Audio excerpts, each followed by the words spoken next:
The morning my mother-in-law had my name removed from the restaurant's reservation list, I was standing in the kitchen I'd designed, holding a clipboard with the spring menu I'd written. And the hostess wouldn't meet my eyes when she told me there was no table under Quinn tonight, only under the family name. I want to back up because that sentence won't land the way it should unless you understand what that restaurant was to me. My name is Quinn. For 11 years I ran the kitchen and the books in the soul of a place called Hartwell's, a farm-to-table spot in a renovated mill outside Asheville, North Carolina. On paper, it belonged to my husband's family. The Hartwell name was on the awning, on the matchbooks, on the framed write-up from the regional food magazine that hung by the front door. But the recipes were mine. The relationships with the farmers who drove 40 minutes to drop off heirloom tomatoes, still warm from the field. Those were mine. The line cooks I'd trained from dishwashers into people who could plate a dinner service for 90 covers without me hovering. Mine. I'd married into the Hartwell family at 26, fresh out of culinary school in Charlotte with more debt than sense, and I'd poured every good year of my life into making that name mean something. My husband Daniel was the face. He was good at it, I'll give him that. He could work a dining room like a politician, remember a regular's anniversary, send a complimentary dessert to the right table at the right moment. People loved him, and his mother. I'll just call her my mother-in-law, because by the end I couldn't make myself say her first name without my jaw tightening. His mother adored him in the specific, suffocating way that mothers sometimes adore an only son. To her, I was always the girl Daniel found. 11 years and I never graduated from that. The night they took my name off the list was supposed to be a celebration. A food critic from a real publication, the kind that could put us on a national map, had booked a table to do a quiet review. Daniel had texted me that morning, all exclamation points. This is it. This is the big one. I'd spent a week refining the tasting menu. I'd sourced trout from a guy 2 counties over who only sold to people he liked. And he liked me because I'd shown up to his farm in the rain 3 years ago and helped him move a generator. That trout was the centerpiece. That night was, in every way that mattered, mine.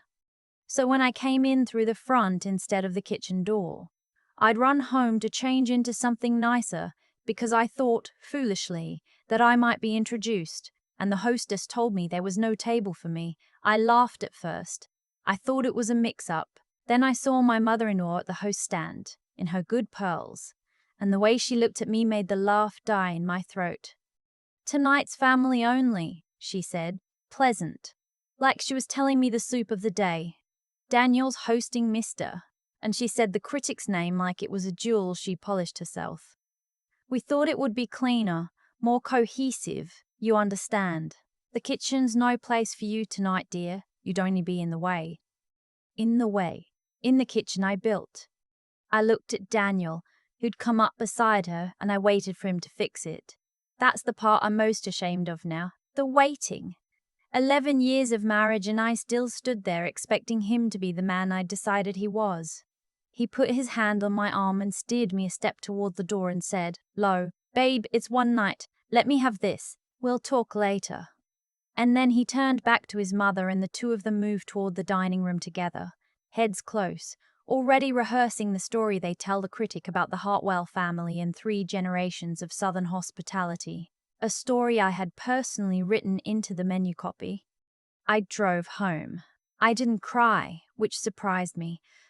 I sat in my own driveway with the engine off and the heater ticking as it cooled, and I felt something I'd been holding underwater for years finally float up and break the surface. Here is the thing nobody in that family ever bothered to learn, because they never thought they'd need to. When I married Daniel, his father, the old man, who'd started the restaurant and was the only Hartwell I ever genuinely liked, was already sick. He and I used to sit on the back loading dock after close. Him with his one allowed beer, and he'd tell me things. How the bank loan worked. Which suppliers would float you a month if you were short.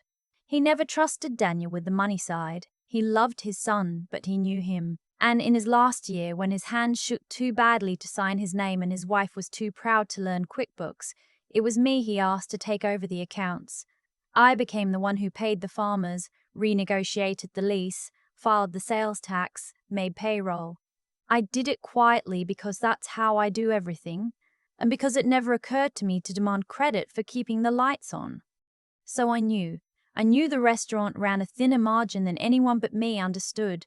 I knew that 3 of our best vendors stayed with us only because of personal handshake deals with me, deals with no contract behind them, deals that would evaporate the second I stopped answering my phone.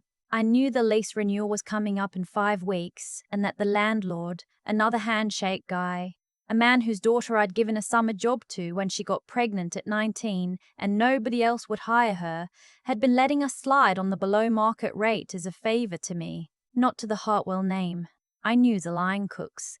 I knew which ones would walk if I asked them to, and which ones were already exhausted and underpaid and waiting for a reason. I didn't decide anything that night in the driveway. I want to be honest about that, because the version of this story where a woman calmly plots her revenge over a glass of wine isn't the truth, and I'm tired of stories that aren't the truth.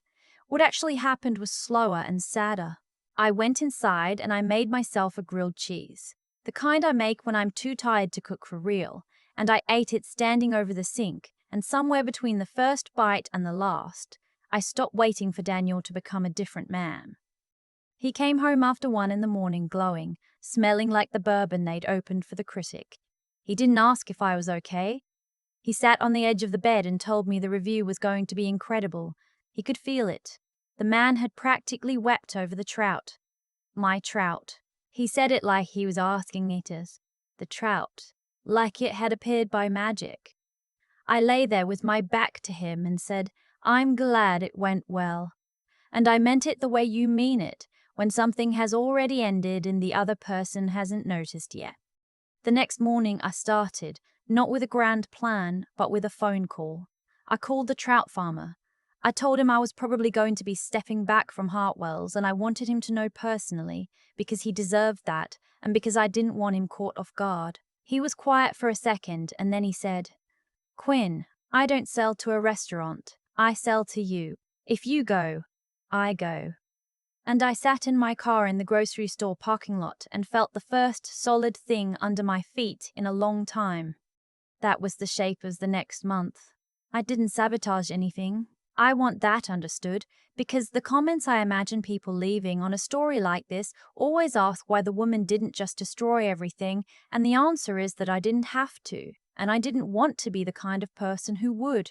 I just stopped. I stopped being the invisible load-bearing wall. I told the vendors I'd connected, person to person, that I was leaving, and I let them decide what to do with that. I told no lies. I started taking my own name off things, which turned out to be a longer list than even I realized. The vendor accounts in my email, the farmer's market contacts in my phone, the standing Tuesday call with the produce co-op that I'd hosted from my own kitchen table for 6 years. And I made one appointment with a lawyer, a woman a friend recommended, in an office above a hardware store downtown. I'd never spoken to a lawyer in my life that wasn't about closing on a house. I sat across from her and I laid out the marriage, the restaurant, the 11 years, and she asked me one question that I think about still. She said, "When you did the books, was your name on anything? The lease, the LLC, the loan, any of it?" And I had to say no. They'd never put my name on anything. And she nodded slowly and said, "Well, that cuts both ways, doesn't it? They left you off so you'd have no claim, which also means you have no obligations." I hadn't thought of it like that. I'd only ever felt the wound of being left off. I hadn't seen the freedom hiding inside it. The review came out 2 weeks later. It was a rave.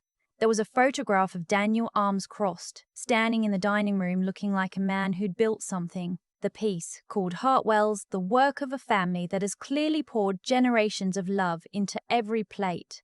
My name was not in it. I read it on my phone at the kitchen table, and I waited to feel destroyed, and instead I felt the strangest calm, because I knew something the writer didn't. I knew that the family had not poured generations of anything into the food. I had poured 11 years, and 11 years was about to leave the building. I gave notice on the Thursday, not dramatically. I didn't make a speech.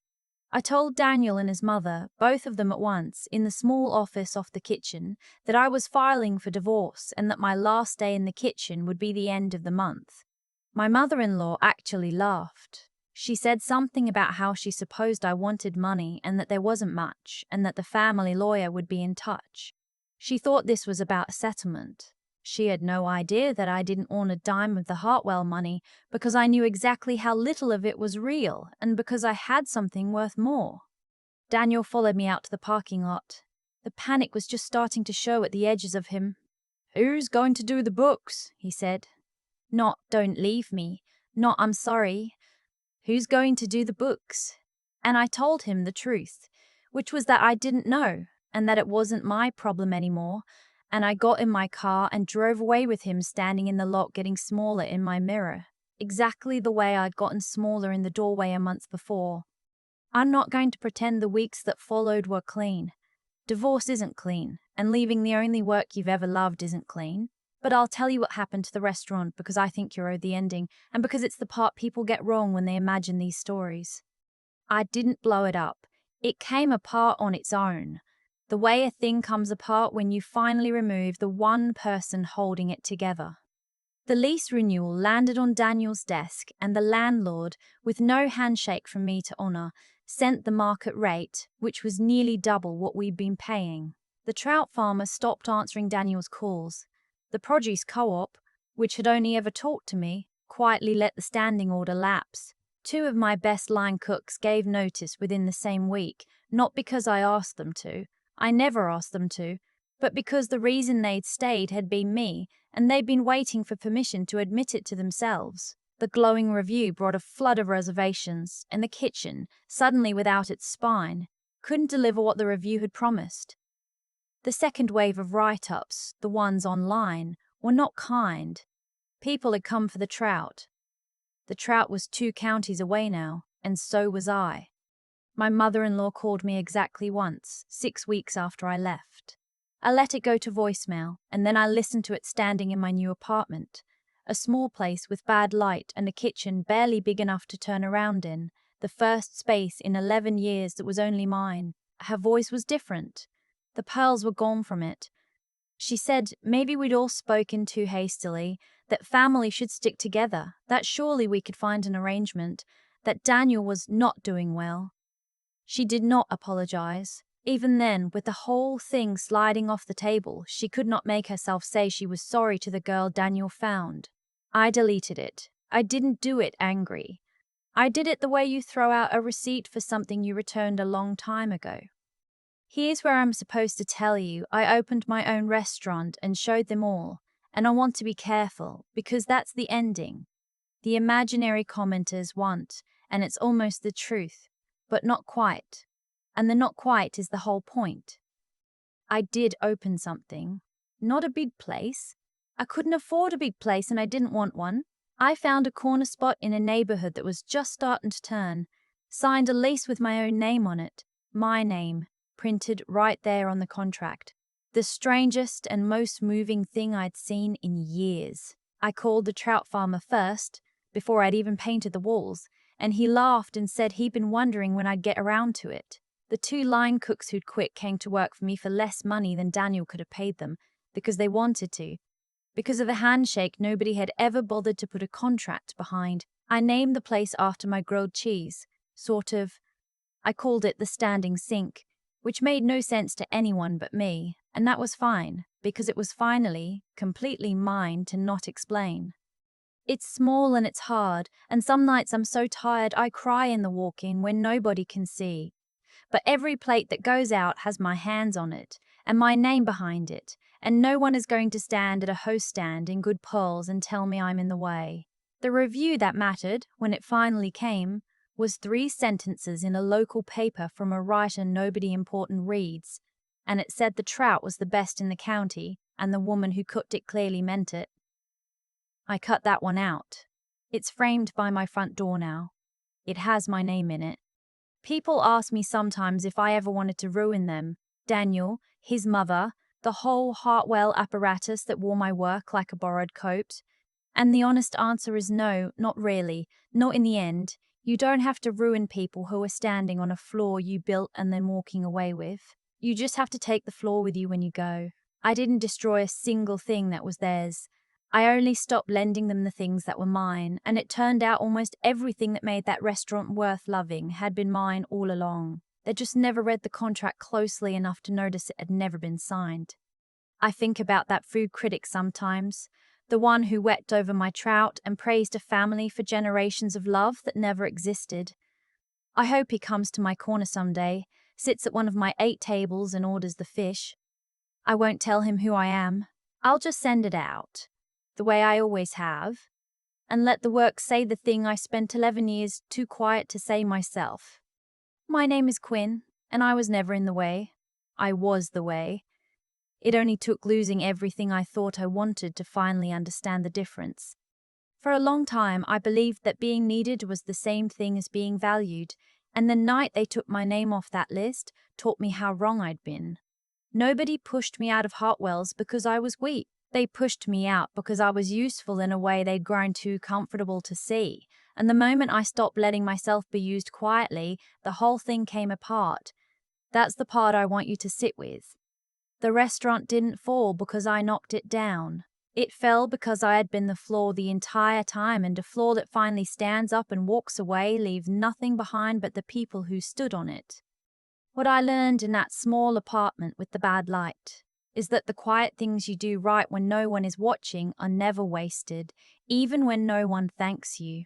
Every farmer I treated like a person, every line cook I trained like a real one, every honest book I kept when it would have been easier to fudge a number, all of it was money in an account I didn't know I had. When I needed it, it was there. Daniel and his mother had the name and the awning and the pearls, but they'd spent 11 years borrowing the only currency that actually mattered, and they never once thought to earn their own. I won't tell you it was easy to leave, because it wasn't. And I won't tell you I felt brave doing it, because mostly I felt scared and tired. But there's a kind of strength that doesn't look like anything dramatic. It looks like making a grilled cheese over the sink and deciding you're done waiting for someone to become who you needed them to be. It looks like calling a lawyer when your hands are shaking. It looks like signing a lease with your own name on it when every cell in your body is telling you to go back to the thing that hurt you because at least it was familiar. So if you're standing in a doorway somewhere, watching people walk off with something you built, I want you to know the math is on your side, even if it doesn't feel that way tonight. Be the person who does the work honestly and treats people decently, because that builds something no one can take off a wall.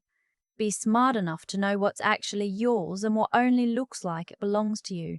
And when the time comes, find the nerve to pick up your own 2 feet and go. My name is Quinn, and I gave 11 years to a name that was never mine. The trout farmer was right. He didn't sell to a restaurant. He sold to me. It turns out almost everything worth having was the same way, and it had my name on it all along. I just had to stop being quiet long enough to read it.